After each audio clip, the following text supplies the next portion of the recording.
Olá, meu irmão e minha irmã, mais uma vez estamos aqui reunidos nessa EBD especial, é a segunda, né? Segunda aula. A primeira aula estávamos falando sobre a eclesiologia.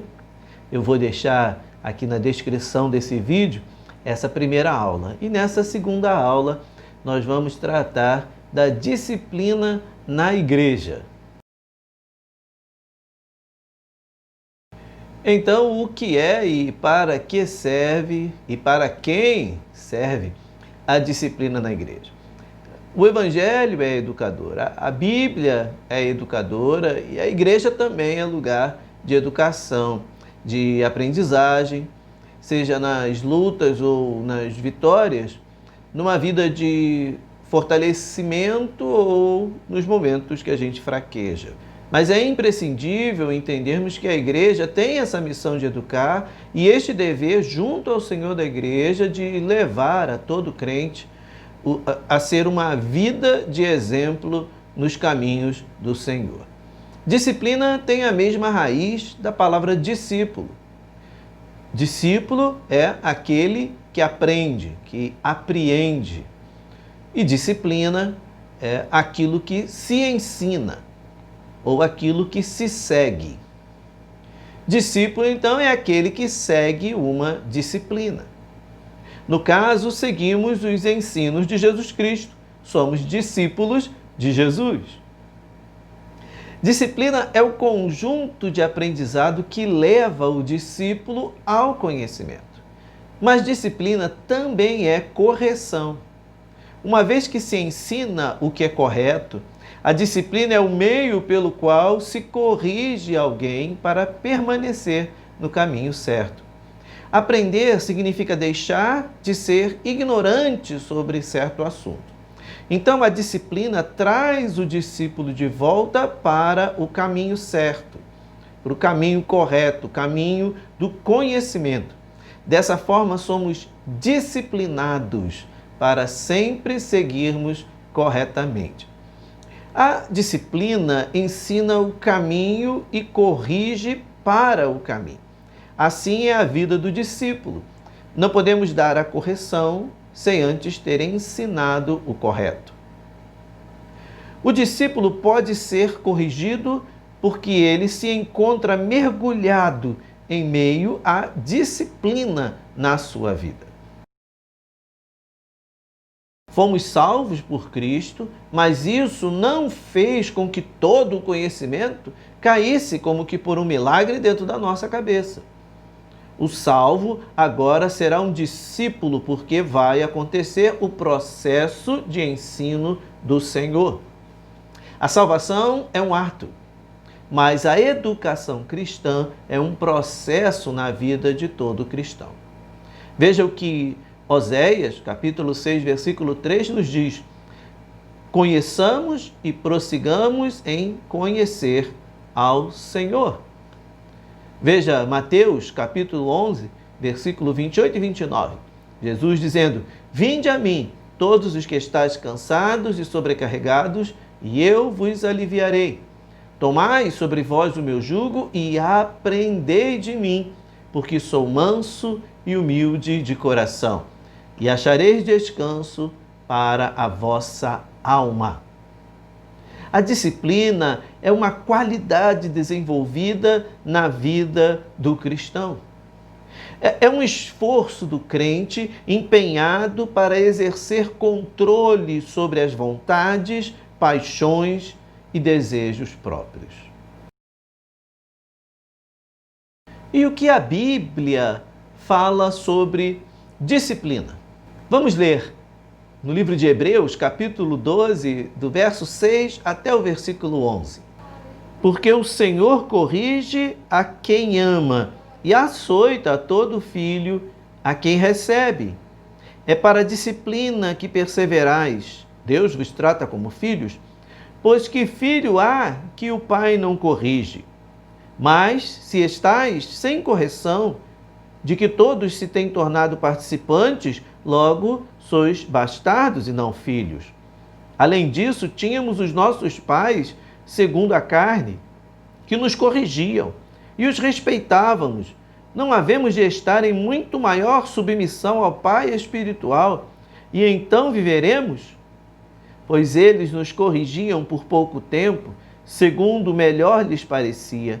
Deus, porém, nos disciplina para aproveitamento, a fim de sermos participantes da sua santidade. Toda disciplina, com efeito, no momento não parece ser motivo de alegria, mas de tristeza. Ao depois, entretanto, produz fruto pacífico aos que têm sido por ela exercitados, fruto de justiça. Então, afirmamos que disciplinar é parte do relacionamento com Deus. Aquele que busca conhecer a Deus não vai se chatear de ser disciplinado por Ele. Entendemos que a vontade de Deus é boa, perfeita e agradável, segundo o que o apóstolo Paulo escreveu aos Romanos, capítulo 12, versículo 2.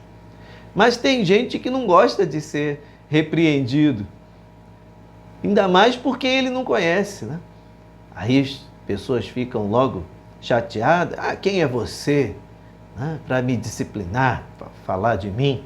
Nem te conheço e vai querer mandar em mim? Nem me conhece e quer me ensinar alguma coisa? Quem é você para me ensinar alguma coisa? Alguns usam uma expressão, eu já sou macaco velho, como que dizendo da experiência que a pessoa tem já. Não? Mas no livro de Deuteronômio, capítulo 8, versículos 5 e 6, diz o seguinte: sabe, pois, no teu coração, que como um homem disciplina seu filho, assim te disciplina o Senhor teu Deus. Guarda os mandamentos do Senhor teu Deus, para andares nos seus caminhos e o temeres. Como falei no início, a disciplina é o processo pelo qual vamos nos conhecendo e nos permitindo ser trabalhados por Deus.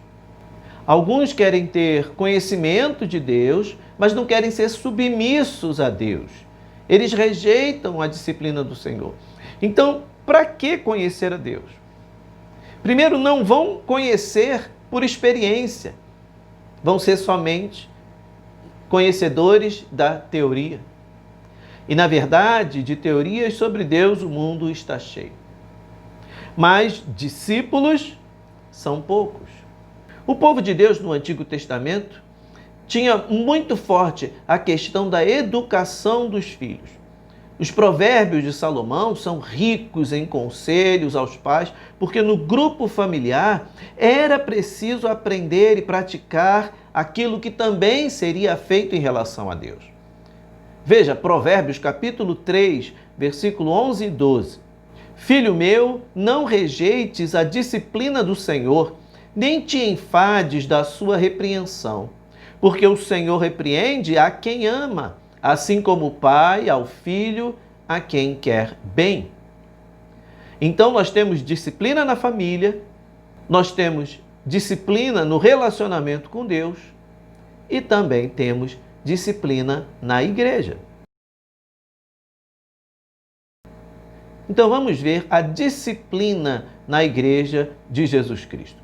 Para isso, dois textos vamos ler. Um é Evangelho de Mateus, capítulo 18, do versículo 15 até o 22, e Gálatas 6, versículo 1 e 2. Vamos ler. Se teu irmão pecar contra ti, vai arguí-lo entre ti e ele só. Se ele te ouvir, ganhaste a teu irmão. Se, porém, não te ouvir, toma ainda contigo uma ou duas pessoas, para que pelo depoimento de duas ou três testemunhas toda a palavra se estabeleça. E se ele não os atender, dize-o à igreja. E se recusar ouvir também a igreja, considera-o como gentio e publicano. Em verdade vos digo que tudo o que ligardes na terra terá sido ligado nos céus, e tudo o que desligardes na terra terá sido desligado nos céus. Em verdade também vos digo que se dois dentre vós sobre a terra concordarem a respeito de qualquer coisa que porventura pedirem, ser-lhes-á concedida por meu Pai que está nos céus. porque onde estiverem 2 ou 3 reunidos em meu nome, ali estou no meio deles. Então Pedro, aproximando-se, lhe perguntou: Senhor, até quantas vezes meu irmão pecará contra mim, que eu lhe perdoe? Até 7 vezes? Respondeu-lhe Jesus: Não te digo que até 7 vezes, mas até 70 vezes 7. E agora, Gálatas, capítulo 6, versículos 1 e 2. Irmãos, se alguém for surpreendido em alguma falta, vós, que sois espirituais, corrigi-o com o espírito de brandura, e guarda-te para que não sejas também tentado. Levai as cargas uns dos outros, e assim cumprireis a lei de Cristo. Segundo o Manual dos Batistas Nacionais, a igreja local ela tem o direito e o dever de ensinar e de exercer a disciplina nos seus membros, segundo o que a Bíblia ordena. Significa que não apenas os ensinos devem ser bíblicos, como também a disciplina diante de falhas ocorridas deve ser segundo o que a Bíblia nos orienta. Ainda em nosso manual, a igreja local ela é incentivada a desenvolver um programa de acompanhamento dos membros disciplinados para que estes não sejam desprezados, mas eles sejam aconselhados, exortados, até em última análise serem desligados ou excluídos. Mas tudo com amor e misericórdia. A disciplina visa formar um caráter aperfeiçoado e evitar o mau testemunho junto à igreja. Mas vamos mais à frente ver essas opções em destaque. Mas falando da disciplina na igreja do Senhor, vamos começar com os seus discípulos. Jesus não os deixava no erro, sem que ele não os alertasse. Os disciplinasse em amor e assim ele vai ensinando os seus discípulos. Foi assim como, por exemplo, com Tiago e João, que queriam ficar ao lado de Jesus, como o relato do Evangelho de Marcos, capítulo 10, versículo 35 a 45. Observe.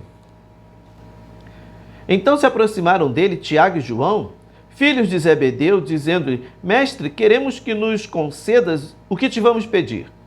E ele lhes perguntou: O que quereis que vos faça? Responderam-lhe: Permite-nos que na tua glória nos assentemos, um à tua direita e outro à tua esquerda. Mas Jesus lhes disse: Não sabeis o que pedis? Podeis vós beber o cálice que eu bebo, ou receber o batismo com que eu sou batizado? Disseram-lhe: Podemos. Tornou-lhes Jesus: Bebereis o cálice que eu bebo e recebereis o batismo com que eu sou batizado. Quanto, porém, ao assentar-se à minha direita ou à minha esquerda, não me compete concedê-lo, porque é para aqueles a quem está preparado.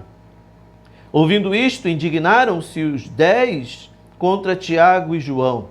Mas Jesus, chamando-os para junto de si, disse-lhes: Sabeis que os que são considerados governadores dos povos têm-nos sob seu domínio, e sobre eles os seus maiorais exercem autoridade.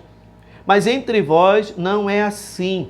Pelo contrário, quem quiser tornar-se grande entre vós, será esse o que vos sirva. E quem quiser ser o primeiro entre vós, será servo de todos. Pois o próprio Filho do Homem não veio para ser servido, mas para servir e dar a sua vida em resgate por muitos. Veja como já em Marcos, capítulo 3, versículo 17, Jesus chama Tiago e João de filhos do trovão. Veja o temperamento deles como não era, né? Mas Jesus seria... Jesus não, me desculpe. Mas João seria o apóstolo do amor. E tudo isso por quê? Porque Jesus disciplina. Aquele que era filho do trovão vai se transformar em apóstolo do amor. O Espírito Santo ainda hoje também nos disciplina. Outro discípulo que foi disciplinado por Jesus foi o apóstolo Pedro. Vamos ler aqui em Lucas, capítulo 22, versículo 31 a 34. Simão, Simão, eis que Satanás vos reclamou para vos peneirar como trigo. Eu, porém, roguei por ti, para que a tua fé não desfaleça, Tu, pois, quando te converteres, fortalece os teus irmãos. Ele, porém, respondeu: Senhor, estou pronto a ir contigo, tanto para a prisão como para a morte.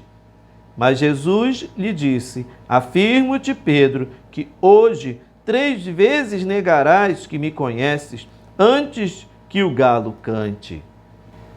Então está aí a repreensão de Jesus a Pedro, que se achava capaz de ir com Jesus até o fim, sem negá-lo. E Jesus o ensina, o exorta, o repreende com amor, mostrando a realidade, mas também querendo que Pedro possa ser um coração ensinável.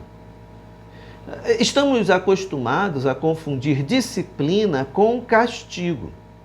Alguns acham que o castigo disciplina, mas vamos criando em nossa mente que se algo aconteceu, acontece de ruim conosco, é Deus, e aí eu falo até entre aspas o termo disciplinando, é Deus disciplinando, só que entre aspas, mas no fundo o que pensamos é que Deus está nos castigando pelo erro que nós cometemos. A disciplina é algo muito maior que um castigo. Maior no sentido de aprendizado, de proporção, não de terror. Até porque todos pecaram. O ser humano é pecador e merece o castigo pelo pecado.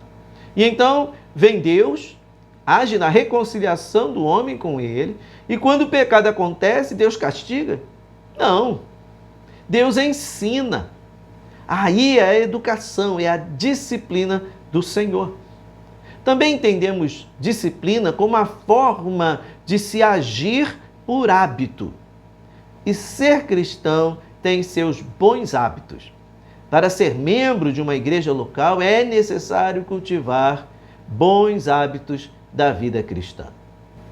Então, como entender a disciplina na igreja?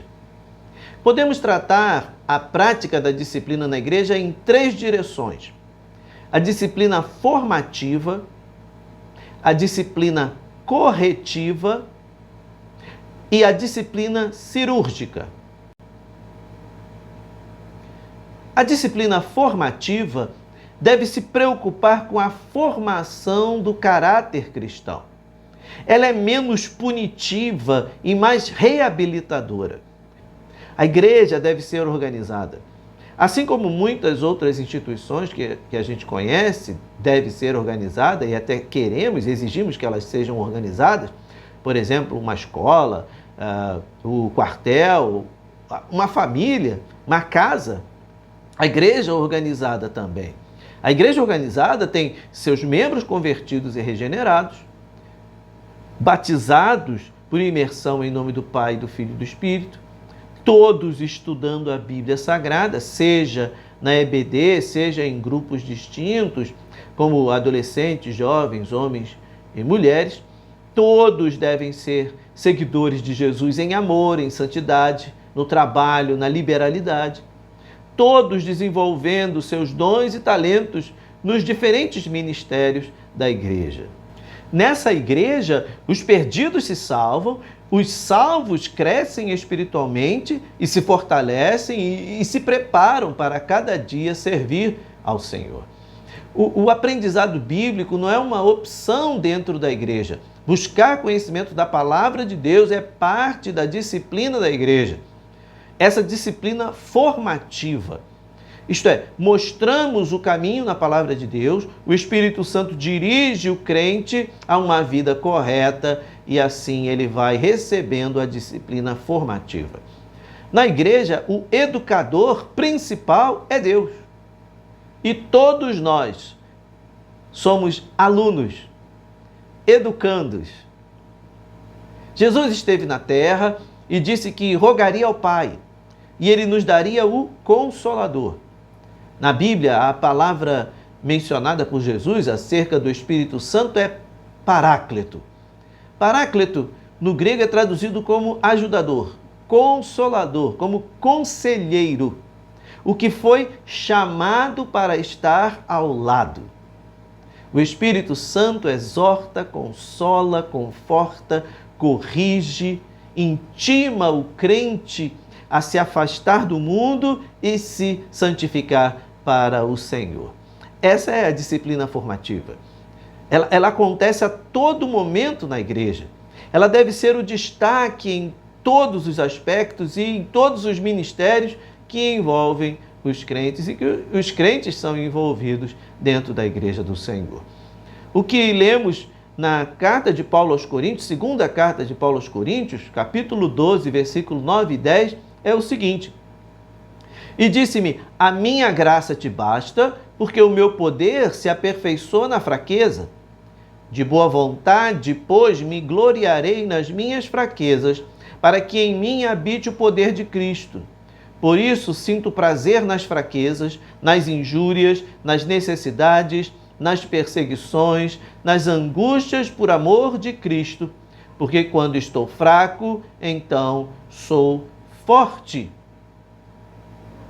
Essa é a disciplina formativa que vai ensinando o ser humano a colocar sua confiança em Deus, a aprender das coisas de Deus, mesmo que nós sejamos fracos, com o Senhor somos fortalecidos. Este é Paulo falando como a vida cristã em sua formação nos leva a um caráter forjado.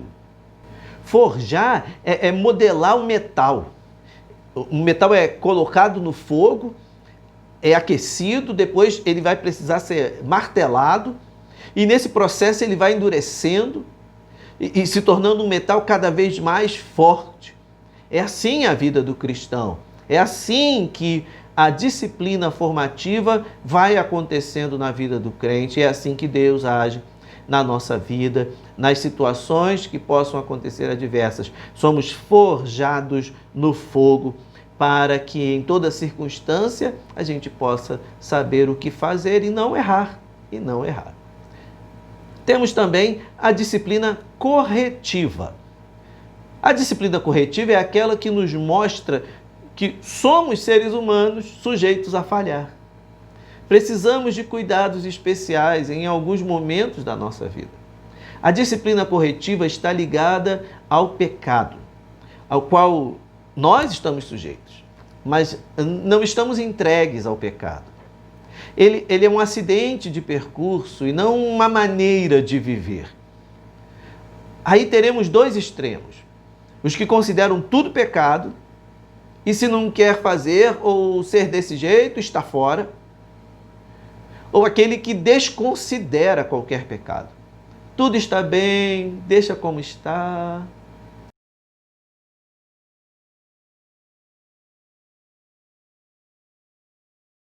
Mas a Bíblia não nos orienta dessa forma. Vamos ver Mateus capítulo 18, versículo 15 a 20, para entendermos como devemos agir. Se teu irmão pecar, vai arguí-lo entre ti e ele só. Se ele te ouvir, ganhaste a teu irmão.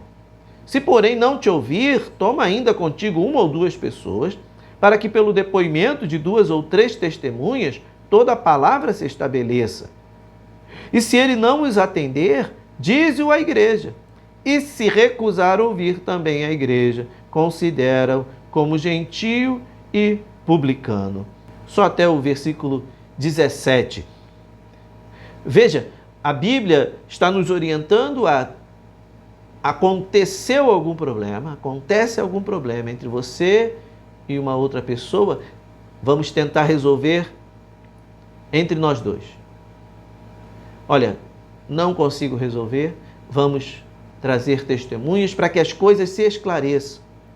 Olha, não conseguiu se esclarecer, vamos levar à igreja, porque vai começar a afetar a igreja esse problema. Imagine, um irmão começa a não falar com outro irmão, então cria-se uma mágoa, um ódio, daqui a pouco na ceia eles estão mentindo porque não estão bem uns com os outros. Então veja, dentro da igreja é muito importante essa reconciliação, esse processo. Isso se dá pela disciplina corretiva. A próxima é a disciplina cirúrgica. É onde se esgotou todo e qualquer trabalho de exortar, de aconselhar. Vai ser necessário desligar a pessoa, excluir a pessoa. Ela vai precisar ser excluída da membresia para que ela não contamine os outros com seu modo de viver que desagrada a Deus. Deliberadamente a pessoa não deseja agradar mais ao Senhor. Com respeito a pecados, podemos, por questão didática somente, dividi-los em pessoais e morais. Quando você mente ou quando engana alguém, quando há o adultério ou a fornicação.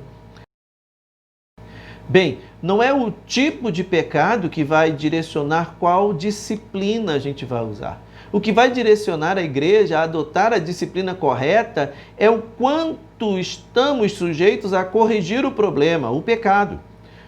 O quanto aquela pessoa que pecou se permite ser educada, se permite ser exortada.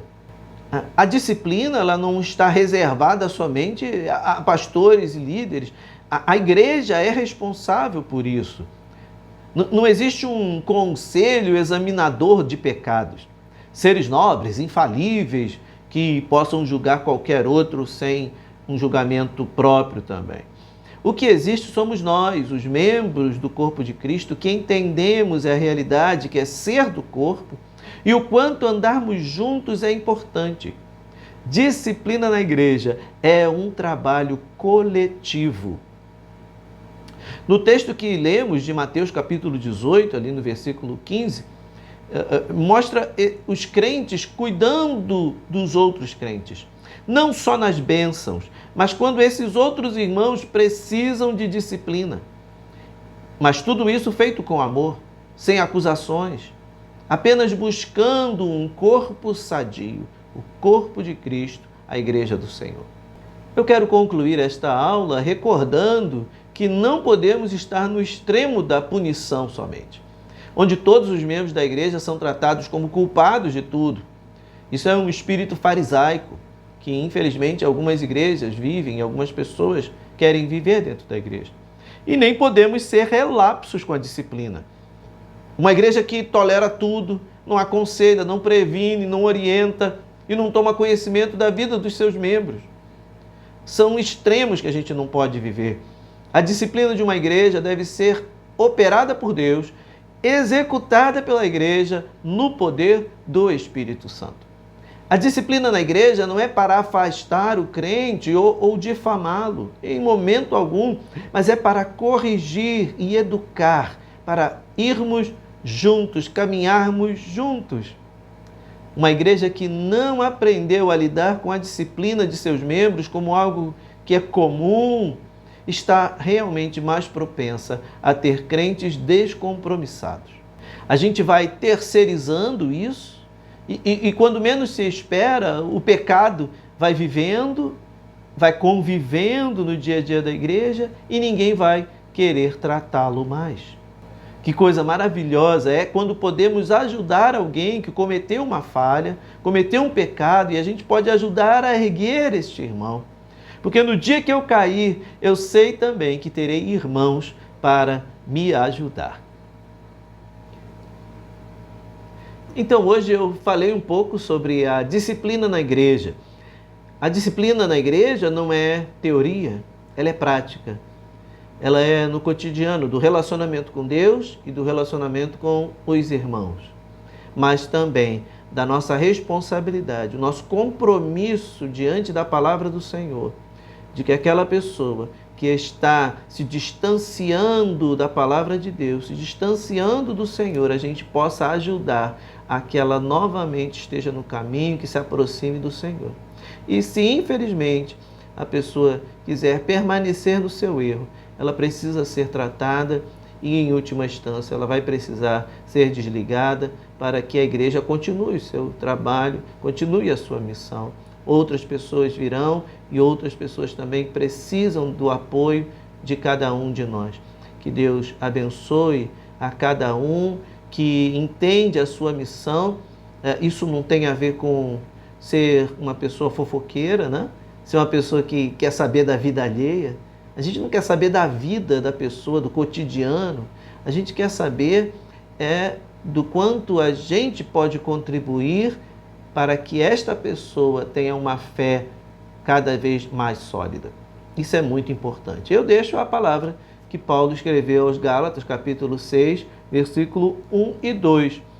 Irmãos, se alguém for surpreendido em alguma falta, vós que sois espirituais, corrigi-o com espírito de brandura e guarda-te para que não sejas também tentado. Levai as cargas uns dos outros e assim cumprireis a lei de Cristo. Que seja assim na nossa vida, que a prática da disciplina seja constante na nossa vida. Não apenas no desejo de disciplinar, mas também na liberalidade de ser disciplinado. Não só pelo Senhor, mas também pela igreja. Sabendo que o resultado disso é uma igreja cada vez mais forte, forjada no fogo. Seja assim a minha e a sua vida. Amém? Um abraço e fica com Deus.